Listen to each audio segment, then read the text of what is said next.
Assalamualaikum warahmatullahi wabarakatuh.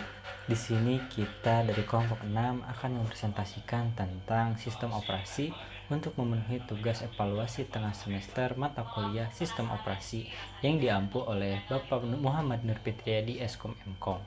Sebelumnya izin memperkenalkan diri, saya Fajri Juanul Ikhlas. Di sini saya bersama rekan anggota kelompok saya yaitu Ilham Ahmad Maulana, Syahrul Ginanjar, Julfitrah Akbar, dan Yulianti Saidinah Awaliyah. Yang pertama saya akan menjelaskan definisi dari sistem operasi itu sendiri. Nah, jadi sistem operasi sendiri adalah perangkat lunak yang berfungsi sebagai perantara antara pengguna dan perangkat keras komputer. Sistem operasi mengelola sumber daya perangkat keras dan perangkat lunak komputer, menyediakan lingkungan yang memungkinkan program aplikasi berjalan, serta memberikan antarmuka pengguna untuk berinteraksi dengan sistem. Sedangkan dalam buku Operating System Concept yang ditulis oleh Silberchart, Galpin, dan Gagne, mereka mendefinisikan sistem operasi sebagai program yang bertindak sebagai perantara antara pengguna komputer dengan perangkat keras komputer. Tujuan sistem operasi adalah menyediakan lingkungan di mana pengguna dapat menjalankan program secara mudah dan efisien. Lalu yang selanjutnya, sejarah dari sistem operasi. Di generasi pertama atau di tahun 1945 hingga 1955 merupakan eh, merupakan awal mula perkembangan sistem komputasi elektronik sebagai pengganti sistem komputasi mekanik. Nah, hal ini itu disebabkan karena kecepatan manusia yang untuk berhitung itu terbatas. Dan manusia itu mudah sekali membuat kecerobohan, kekeliruan, bahkan kesalahan. Nah, di generasi ini tuh belum ada sistem operasi. Makanya, komputer itu diberi instruksi untuk yang harus dikerjakan secara langsung. Nah, di generasi kedua itu atau di tahun 1955 hingga 1965 merupakan awal mulanya dikenalkannya batch processing system. Nah, batch processing system itu job yang dikerjakan dalam suatu rangkaian. Dalam satu rangkaian lalu dieksekusi secara berurutan. Nah, tapi di generasi itu belum dilengkapi sistem operasi, tetapi berbagai fungsinya itu telah ada. Contohnya saja seperti operasi MSS, FMS, dan IBS-YS. Nah, di generasi kedua itu mulai diperkenalkan sistem operasi karena untuk melayani banyak pemakai sekaligus. Nah, di mana para user ini atau pemakai ini itu sangat interaktif dalam berkomunikasi lewat terminal secara online dari komputer ke komputer yang lain. Nah, makanya sistem operasi ini tuh menjadi multi user atau digunakan banyak pengguna sekaligus dan multi programming karena dapat melayani berbagai hal sekaligus. Dan di generasi keempat pasca 1980-an, sistem operasi itu mulai dipergunakan untuk jaringan komputer, di mana para user ini mulai menyadari kalau komputer-komputer itu saling terhubung satu sama lain. Nah, di masa ini juga para user itu telah dinyamankan dengan graphical user interface, yaitu latar muka komputer yang berbasis grafis yang sangat nyaman gitu. Nah, di masa ini tuh dimulai dimulainya era komputasi tersebar di mana komputasi ini tuh tidak di satu titik lagi, tapi dipecah di banyak komputer sehingga kinerjanya itu lebih baik daripada sebelumnya gitu. Oke, mungkin yang selanjutnya akan dijelaskan oleh teman kelompok saya.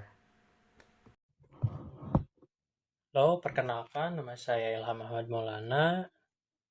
Di sini saya akan menjelaskan tentang macam-macam sistem operasi.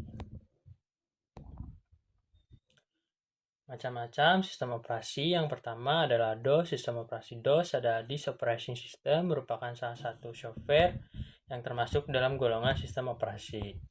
Disk operating system ini dipakai pada media penyimpanan disk, baik disket maupun hard disk. Fungsi utama DOS adalah untuk membuat program berjalan sesuai dengan keinginan pengguna memanfaatkan kode. Saat ini jenis DOS banyak digunakan adalah MS-DOS atau yang mungkin kamu kenal dengan sebutan command prompt. Di sini juga ada contoh perintah dalam DOS. Yang pertama adalah perintah internal yang berisi tentang perintah-perintah yang telah ada ketika memori komputer sudah berisi. Sistem operasi contohnya ada dir, copy, del, ren, type, prompt, mkdir, chdir, dan rmdir.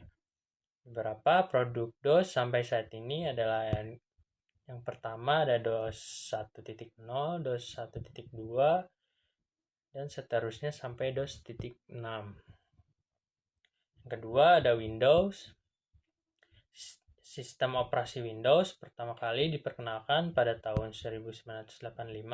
Semulanya sistem operasi ini diperkenalkan dengan nama Interface Manager. Pemakaian sistem operasi ini pada awalnya tidak terlalu menarik. Ini terjadi hingga diperkenalkan sistem operasi Windows versi 3.0 pada bulan Mei 1990.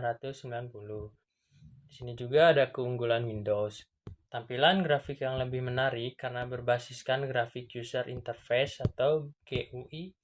Adanya standarisasi proses artinya pemakai akan lebih mudah menggunakan tanpa perlu menghafal. Kemudahan proses artinya dengan memakai sistem operasi ini, suatu data dapat dipakai bersama dan dapat dipindahkan dari satu aplikasi ke aplikasi lainnya dengan mudah. Investasi yang menarik artinya semakin banyak produk software yang mendukung sistem proses ini, fasilitas multi-threading dan preemptive multitasking sehingga kinerja multitasking lebih responsif. Dengan fasilitas ini beberapa program dapat dijalankan secara bersama. Nah, yang ketiga ada Linux. Linux adalah sistem operasi berbasis kernel Linux yang bersifat open source dan bebas untuk digunakan, dimodifikasi, serta didistribusikan oleh siapa saja. Linux dikembangkan oleh Linus Torvalds pada tahun 1991 dan sejak saat itu telah menjadi fondasi bagi banyak distribusi distro seperti Ubuntu, Debian, Fedora, dan lainnya. Ini sistem operasi komputer yang bebas dan sumber terbuka didistribusikan ini di bawah lisensi GNU, General Public License atau GPL yang memungkinkan pengguna untuk mengunduh, menginstal, dan mengubah kode sumber sistem operasi secara gratis. Sini juga ada contoh macam-macam Linux. Yang pertama adalah Sabili Ubuntu, yang kedua ada Kubuntu, yang ketiga Subuntu, dan keempat Edubuntu, yang kelima Gobuntu, dan yang terakhir ada GNU/Wense. Sini juga ada sistem operasi mobile. Sistem operasi mobile adalah software utama yang melakukan manajemen dan kontrol terhadap hardware secara langsung, serta manajemen dan mengontrol software lainnya sehingga software lainnya tersebut dapat bekerja.